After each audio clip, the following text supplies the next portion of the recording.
Estás escuchando Radio Reconquista, el bastión para la auténtica resistencia nacionalista. Si estás escuchando esto es porque eres resistencia y porque quieres la reconquista de Venezuela. Radio Reconquista, el podcast oficial de Renacer Nacional.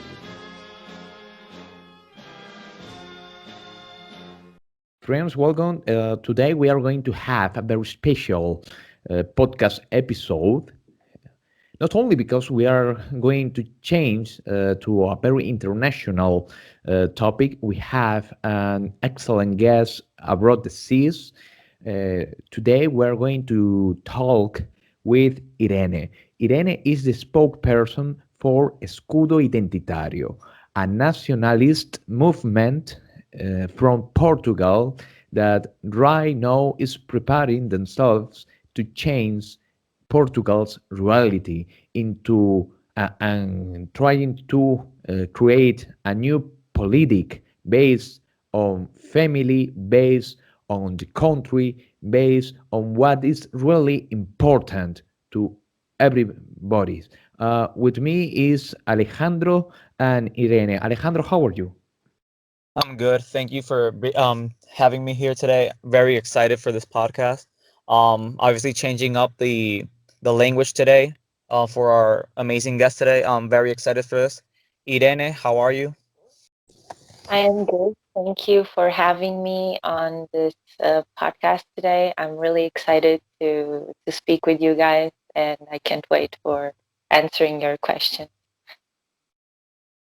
Well, at first, when you first take a look at Escudo Identitario, for example, at the Instagram page, you can read that it is made by patriots and that they fight for national sovereignty and for the identity of Portugal and Europe. They also have a motto, defend the future, defend our future. So, why you think Escudo Identitario is it's very need for Portugal's politics right now? Why do you think Escudo Identitario has something to say today? Well, I believe it has something to say because the movement is made by people and for Mm? people. And for the last few years, especially after the revolution, uh, people have been losing their freedom of speech that everyone praises these days. And it's only given to a small minority and not given to everyone. And we do not believe that the system, so-called democratic, it's Mhm. not democratic at all. And the people lack the voice, lack the courage, and also they lack something that protects their future. And so we fight for the people to have a voice, to have a saying, and to preserve what is theirs, their culture, their identity, everything that makes a Portuguese Mhm. person, basically. That's what we fight for mostly. Well, I have seen that you have a very good looking aesthetics, a very strong message. And there is another motto that I like it very much.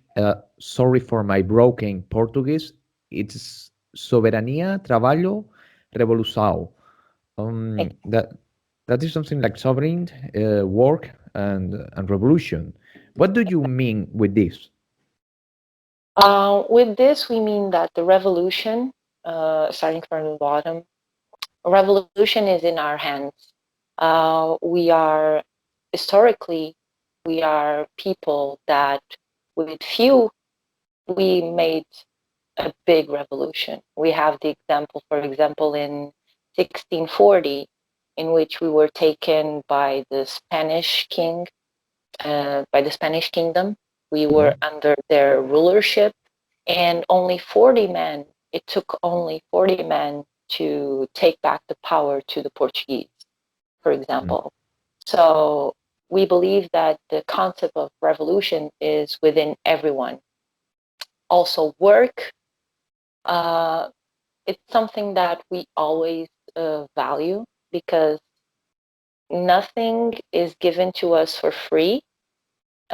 We stand up that everyone has to work to have their rights, and also they have to fulfill their duties in order to have those specific rights. You don't have them just like you take them. Basically, you don't take them without giving something back. You have to give back to the community. And last but not least, the sovereignty. Sovereignty has to be respected. We do not encourage an anarchy where everyone basically is just fighting for power. No, there is an hierarchy that is based on work, based as well on revolution, and nonetheless in giving back to the community. So that sovereignty has to be respected. Basically what we stand for mostly. Knowing all these motives of why you guys are fighting for, I would like to ask first, why did Escudo Identitario first take place? What are the main motives behind it, and how did it start? What is your journey through nationalism?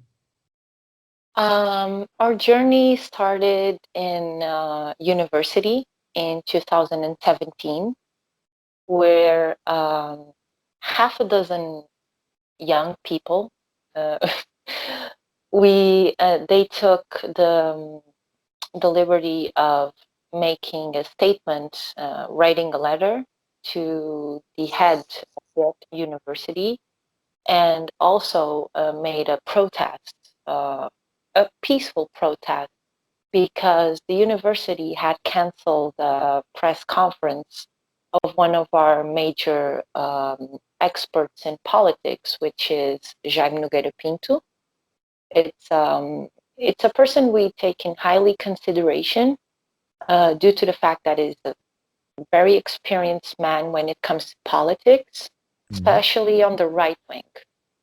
So when his press conference was canceled because the student body president was member of the Communist Party, which basically he took personal preferences because he didn't like it, because he is a man of the right wing and he wasn't.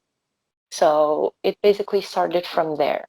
It came to a point where seeing certain topics being censored like this, talking about how the right wing influences politics, how it influences society, how much deep it is into society these days, that's a taboo. And basically the movement started basically to try and break some taboos, especially when it comes to speaking in public about the right wing, which was a big no-no. Still it is today, now more than ever, but it was getting very censored by everyone, especially in public schools and college and universities. So it basically grew from there, from a group of students, and it grew nationally a few months later. So having said that it was born from the university, can we really say that today in Portugal, can we say that the academia is very much infiltrated by the liberal left? Yes, it is, without a certain doubt.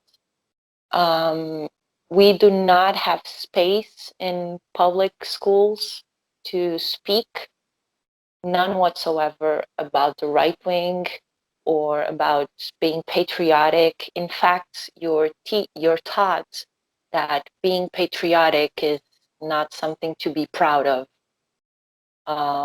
It has come to that point openly, especially in the last 4 or 5 years. It has grown exponentially, that hatred just for being patriotic, basically. And we want to fight that. We want people to be proud of their roots and from where they come from. I think most of new political parties and movements are afraid to be against the far left agenda. They are afraid for taking a different instance from radical socialists and communism. What is your stance on communism, and what do you think about pronouncing yourselves as, as people of right, left? Are you a right wing party, a left wing party, or do you think you go beyond those levels? We believe that we go beyond those labels. Currently, in the current political scenario, we don't review ourselves and our values in neither the left wing, which is the worst. It has proven in history that it doesn't work. It never will, because it's a fantasy. And in the right wing, what we call these days the so-called right wing, air quotes, it's not so right wing at all, because people associate the right wing with the preservance and conserving values, conserving tradition, and that's not happening. The right wing that we have these days is afraid of the left wing. It bows to it, and it gives up easily. So we don't review ourselves within one side or the other. So we take our position into a different matter. We always say that it's also one of our mottos. We're not left, we're not right. We are Escudo Identitario. And that's a whole different thing for us. And politically speaking, in which authors or works do you base your political thought on? For example, could you recommend some, perhaps a book or an author that we can read about Portuguese nationalism?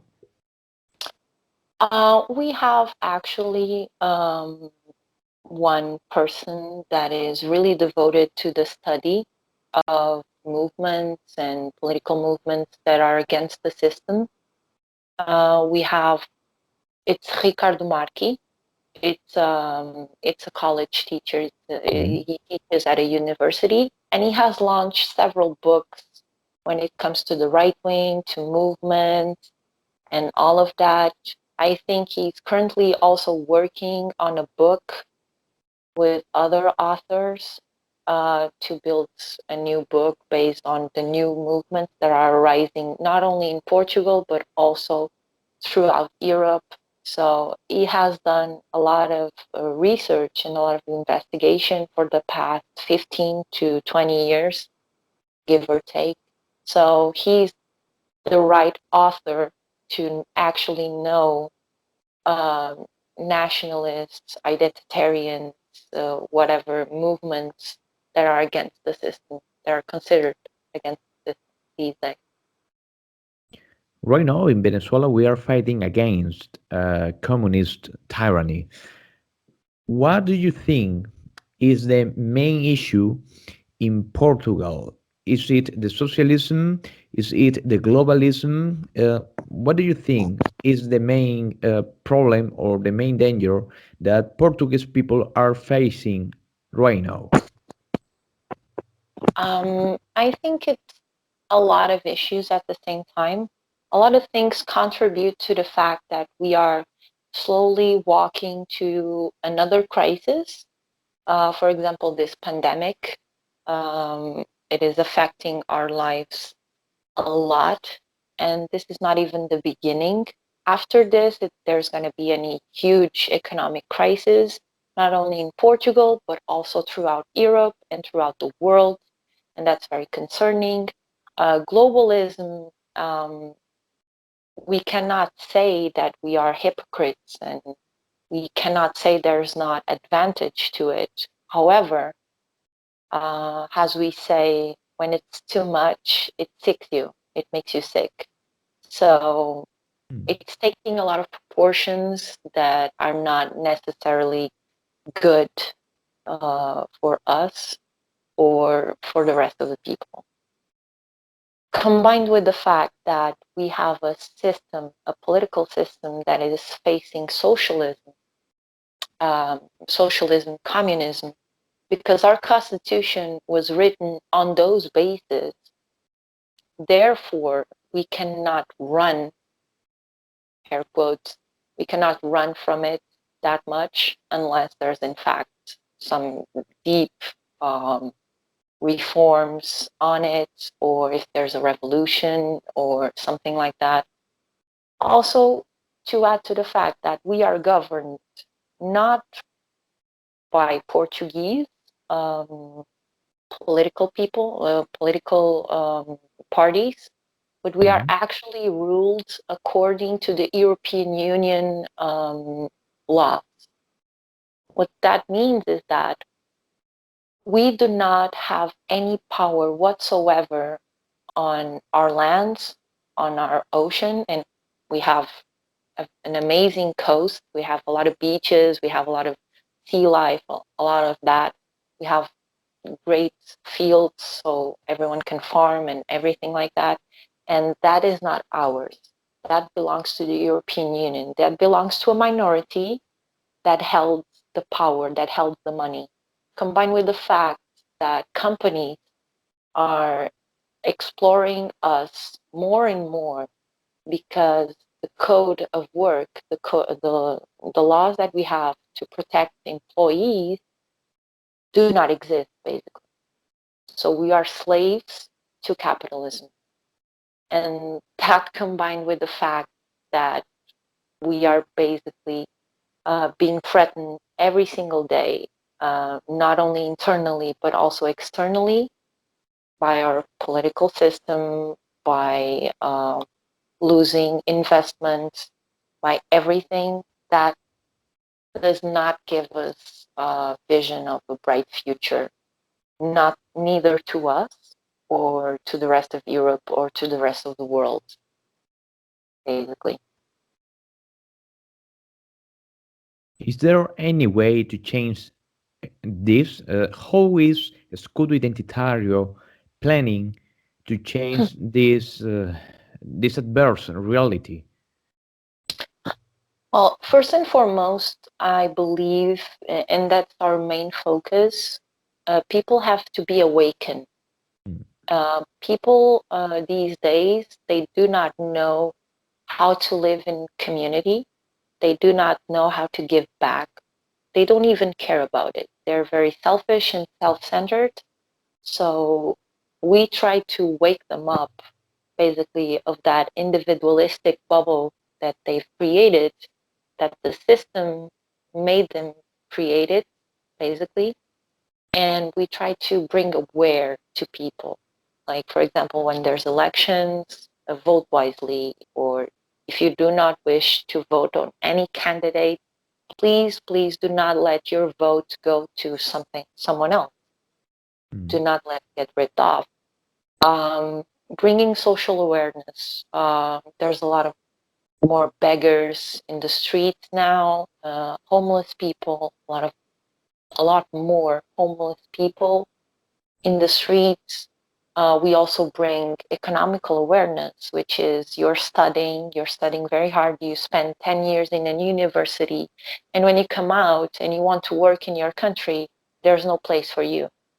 And you have to work, you have to take a job that is badly paid or an internship that doesn't give you that much money for you to pursue what you like or what you studied for. So we intervene mostly in people awareness and try to bring to their attention there are some subjects that really affect their future, not only the other people's future, but their own as well. So that's our first step, and It takes time, of course, like everything, but it's being done. So that's How mainly that's the first step.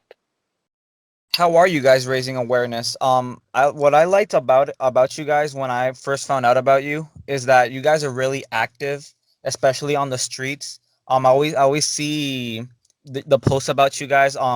Either in a protest, putting up banners, social work, a lot of studies and Mhm. conferences. So, what are the main focuses right now of Escudo, to raise awareness towards the rest of the population? Well, we do a lot of posters. We glue them on on the street. Basically, we do banner drops most of the times with shorts and with short messages that have an impact, a strong impact. You do not need much. You don't need to say much to say more than enough. Sometimes simple is better. That's what we believe in. And we know that people do not have the time or don't want to spend their energy reading books and stuff like that. So we basically take the message, cut it short, and just put it everywhere we can. Either if it's banner drops during peaceful protests, gluing up posters, stickers with some of our posters. We do that as well. So we keep on going, we keep on moving, and we do that throughout the country in hopes that people start to open their eyes. And actually, it has done a huge difference. So that means something. That means our work is being properly done, but it cannot stop. It will never stop. What do you think about democracy and political parties? What's Escudo Identitario's stand on political parties? Um, in our point of view, right now, political parties has the proper name it said. It's a party. It does not represent the whole. Does not represent everyone. So taking a side, I mean, for us, it doesn't make a lot of sense because the only side you should be taking is the side of your people, and that's a whole. So political parties do not um, represent, in our point of view, do not represent the needs uh, that we have, that Portuguese people have. And in regards of the democratic, air quotes, system, it's not so democratic. I mean, we understand that there needs to be order in a society. However, that order cannot be over pushed towards someone just because they don't agree with you. The whole point of having a democracy or so-called democracy is that everyone can speak openly, and that is not happening. Everyone keeps being censored every single day, more and more, just because of the fact they do not agree with the current system. That's our point of view, basically. And Well, regarding sir, we can. Oh, I'm sorry, Manuel. You can go ahead. oh, thank you. On regarding Portuguese politics and history, you say that politics and society in general needs an order, and also at Renacer Nacional, we think that to be free, to have freedom, is to have an order, because if Mhm. not, it becomes anarchy. But which kind of order? Escudo Identitario defends a national state, but it is a monarchy, a republic. What kind of a state? We do not position ourselves in that. We believe that whichever government is it arises to power should be the one that cares for every single one of the Portuguese. So we do not personally take preferences, whether it's a monarchy, or whether it's a democratic system, whether it's a republic, whatever. We do not see that. We do not idealize um, any kind of political regime, so to say. We prioritize one that actually takes care of the Portuguese people. That's the most important thing. And so far, we haven't seen one, at least our generation. So, I mean, something has to be done different. Irene, what are some of the historical inspirations behind Portuguese nationalism today? Where can we trace the origins of the current ideals that you guys present? Certainly, I think from the outside of your own region of influence, the first name that can come to mind to any nationalist that knows a little bit more about Europe is probably Antonio Salazar. Where does he stand for the present of Portuguese nationalism? And can you give us a couple of different other names, possibly, for the historic movement of Portuguese nationalism? Sure. In regards of Dr. Antonio Oliveira de Salazar, um, we do not, how shall I put this? We do not preach to him necessarily. However, we do not disencourage people to see his work, because he did a lot for the country. He took a country that was bankrupt, that had been taken out of World War One, completely devastated, where almost everyone, didn't know their ABCs. Everyone was starving. There was the Spanish flu and the crisis that came after that, the Spanish flu. It was a nightmare. It was a living nightmare at the time. I wasn't there, so I cannot say how bad it was, but it was really bad, according to records. So that man has to be taken in consideration because of his work. He was a great economist. He saved our country from bankruptcy.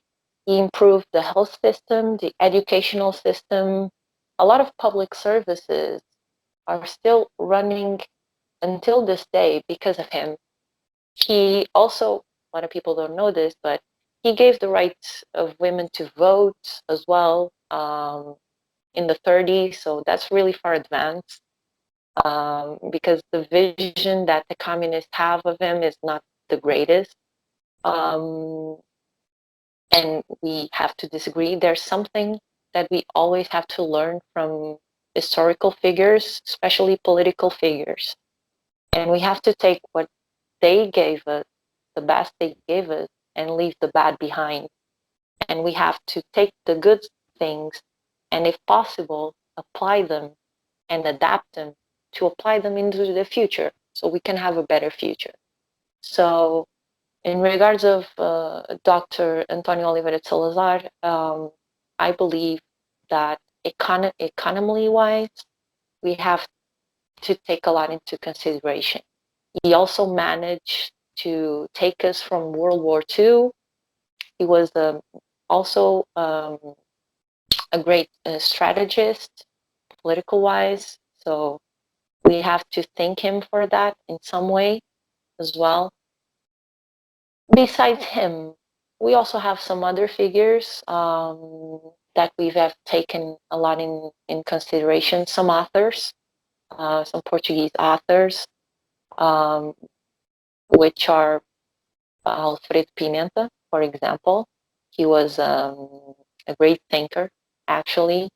Goulart Gouveia, which was revolutionary person in the 60s, from the so-called right wing. Um, there's a lot of names, so I don't really know how to. There's so much that I cannot recall all of them, but these are some of the main ones that have come to mind because of what they thought, what they've written, and how much they contributed to us as well today. So we could learn something as well today. So there's also that. Well, I really want you to know that Portugal, as a country and its people, is very special for us, for Venezuelans. Maybe you don't know, but right now, uh, Venezuela is the second largest Portuguese colony in America. The first one is Brazil, obviously, but the second one with most Portuguese people is Venezuela. We are talking about 4,100 Portuguese nationals that were born from Portuguese parents there in Venezuela. We have large historical accounts of a very important demographic interchange, and right now, um Venezuela is facing a gruesome crisis because of socialism and communism, and we don't really want you guys to fall into this. Um, do you really think right now that right or but not right, but nationalism has any hopes into making a real national government? Because as you told us before, you have Mm. governments and you have political parties, but these are not really Portuguese. These are European or globalist or socialist, but there is not really national party besides you, besides Escudo Identitario. Do you think that in the short term we will have a Portuguese nationalist government?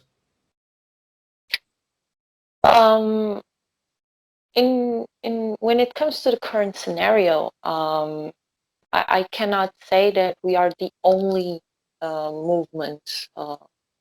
That would be a lie. Um, However, when it comes to political parties, or that means having a political influence, in fact, and having a saying in the parliament, we currently only have Chega, which was officialized as a political party. However, we do not review ourselves uh, within it for several reasons. We do not see, as I've told before, we do not see neither on Chega or neither on any other political parties Portuguese interest being protected at all. Um, some topics have been coming up, which is good. However, it's not enough. We need to push for more. We need to people to have awareness what is going on around them, and they need to start taking action. That is what we believe in. And currently in our scenario, it's being increasingly more difficult to have saying publicly. Everything is being censored, including the political party Chega has been censored several times. It's still ongoing. Other political parties that were considered nationalists before were also censored. They've always been censored for the last 40 years. So we do not actually see that change unless there's actually a different kind of stand, which means not a violent stand, like a violent protest or something like that, but people need to be aware and need to burst the bubble that is the socialist government that we have currently. And they can do that. They're able to do that. So we have to basically spark their fire for it to start. But of course, peacefully. We do not freeze or crave for any kind of violence. Well, certainly we can say that the system is afraid of of activism, especially in a scenario right now where nationalism is rising globally, I would say, and where these ideas are every day being more and more popular due to the fact that the crisis everywhere is rising. People are upset. Obviously, it has led to really I would really say to a rise of cultural nationalism everywhere. Saying this, what would you say that is the projection of Escudo Identitario for the future in regards to the rest of Europe, to the rest of nationalist movements all across the world? Saying that, I would like to first say that I am very much excited of the fact that we can have these kind of conversations with other nationalists, even if we're across the other side of the ocean. But what is the projection of Escudo Identitario in the future in regards to other movements? Um, we do not have a crave for power. We do not wish that. However, we want that people to have the power in their hands, because, as someone said, the people shouldn't be afraid of their governments. The government should be afraid of their people, and that's something that we take very seriously. And right now, people are afraid of the government, and they shouldn't be, because if people are elected to be representing us, they should not scare us. They should have our respect, yes, but they should not scare us, not at all. And that is what is happening, not only in Europe, in Portugal, but also throughout Europe and throughout the rest of the world. And that increases a lot of times that nationalist speech, the so-called nationalist speech, which is basically um, asking for their rights, because a lot of people work hard, and that's why it's increasing. A lot of people work hard to have their money, to provide for their families, to keep up their traditions, to basically do their daily life without having concerns when it comes to political decisions, especially external.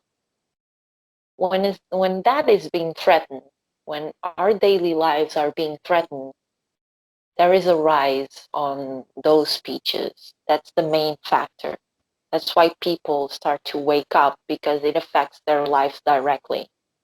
So I should I should not say that it has to come to a point of no return in which people do not have rights or liberties whatsoever, and there are slaves to a system.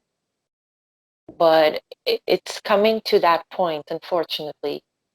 But at the same time, there's a glimpse of hope. People are rising, people are taking a stand, and people are starting to see that they cannot speak freely. They cannot preserve their rights, their liberty that they have fought for, that their families fought for.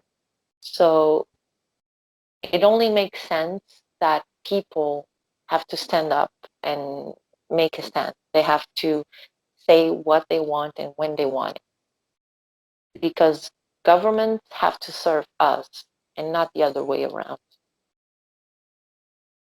People are elected for a reason. That's basically it. Irene, thank you very much on behalf of Venezuelan nationalism, on behalf of Renacer Nacional.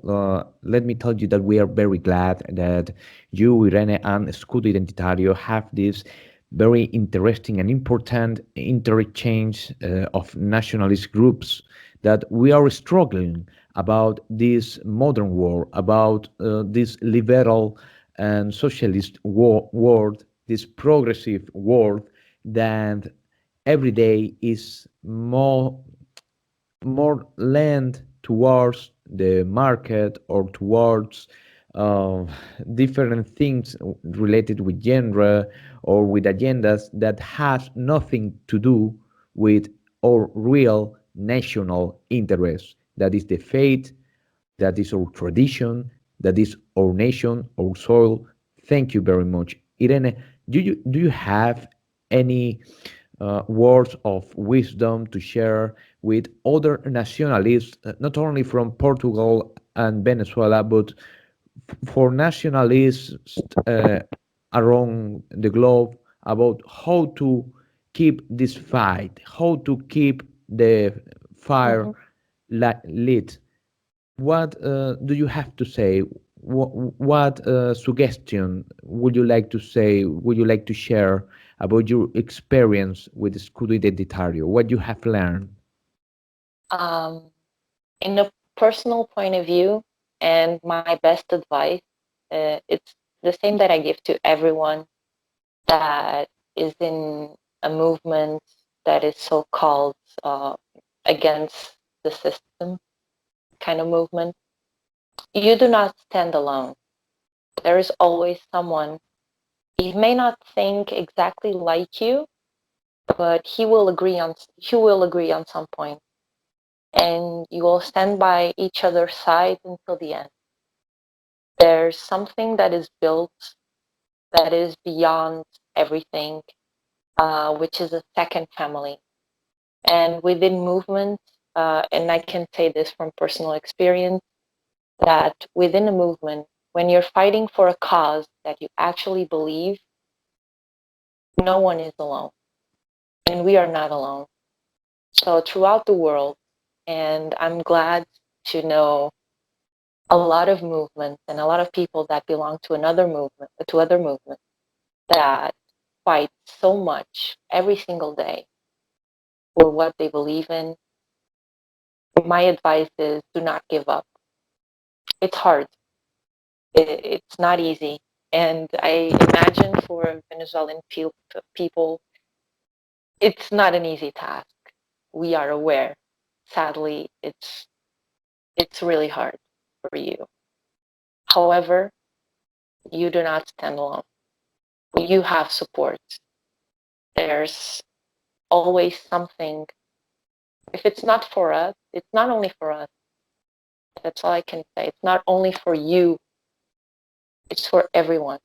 It's for your future kids, for your future grandkids, um, for other people, to your community. You have to give back to the community.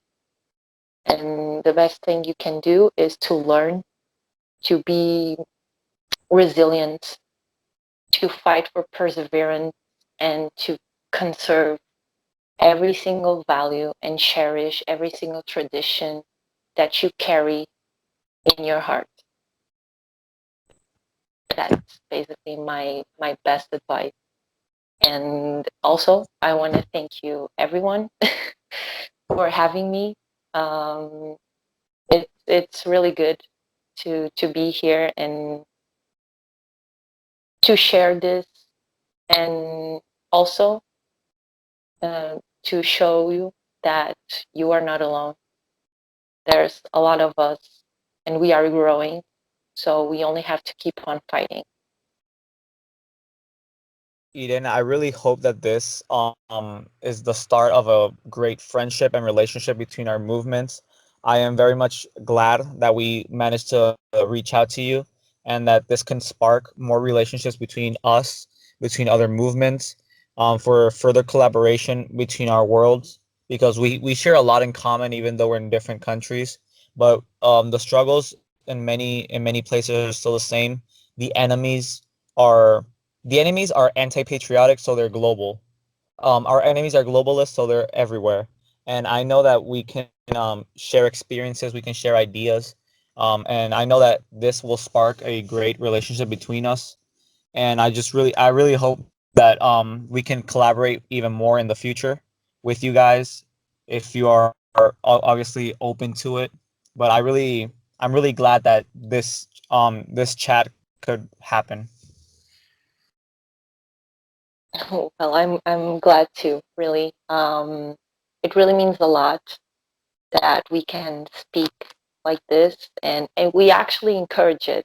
So there is no problem on reaching us at any time. We are always glad to collaborate and to help and give tips if needed, to you or to any other movement that wants some tips or something like that. We are always open to that. There's no problem whatsoever. You're more than welcome, because we are fighting for the same thing. Irene, thank you. Thank you very much. And thank you to Escudo Identitario. I'm going to quickly switch to Spanish to say goodbye to our friends all over in the world. And well, bueno, amigos, muchísimas gracias por haber escuchado esta edición especial en inglés con una invitada excepcional, Irene, vocera de Escudo Identitario, un gran movimiento nacionalista de Portugal, con quien estamos orgullosos de compartir esta senda de lucha por un futuro mejor. Recuerda que si estás escuchando Radio Reconquista, eres parte de la Resistencia. Radio Reconquista, el podcast oficial de Renacer Nacional.